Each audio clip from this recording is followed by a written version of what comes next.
Hi. Well, 60% of design school graduates are women, yet only 11% hold the title of creative director or higher.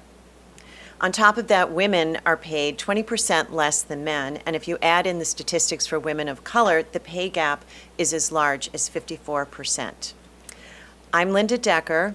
I'm National Co-Chair of AIGA Women Lead. I run a design practice, and I am a proud 2014 graduate of this program, where coming here was a very big pivot for me as I own a design practice, and yet what I feel happened was I'm now much more able to lead multidisciplinary teams of designers to accomplish social impact, which is something that is very important to me. So when it comes to diversity in the design profession, gender does not have a pipeline problem. We have a pay and promotion problem. So in order to attack this problem, we started with a very extensive research process, skills that I learned here at DCRIT. And briefly, here's what we learned from our membership.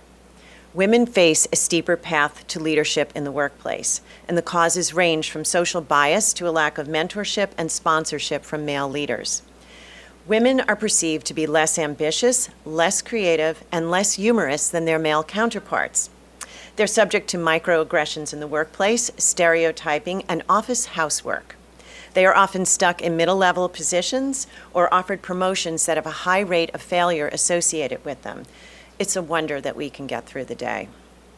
Because in our society, the dominant framework of leadership is exhibited by traits of aggressiveness and assertiveness, male traits.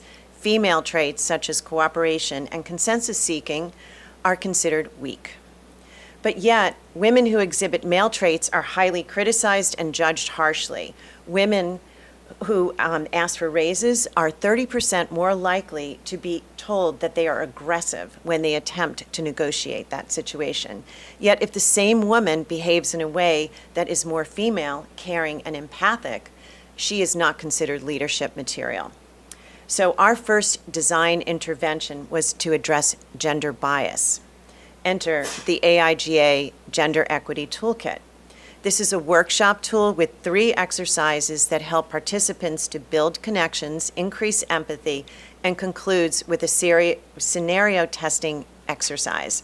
It has been very successful and purchased by a number of leading corporations and even the United States Army for use in workshops.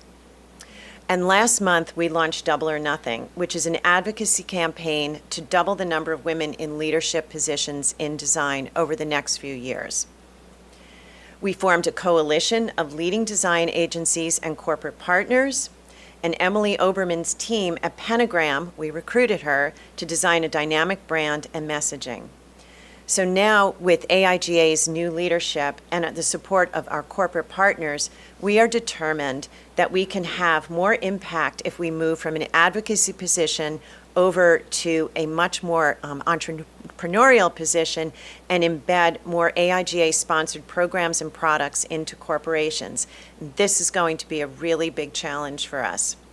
But there couldn't be a better time to turn words into action, and especially today, where we've elected, as I was just talking about, over 117 women into new political positions. Yay.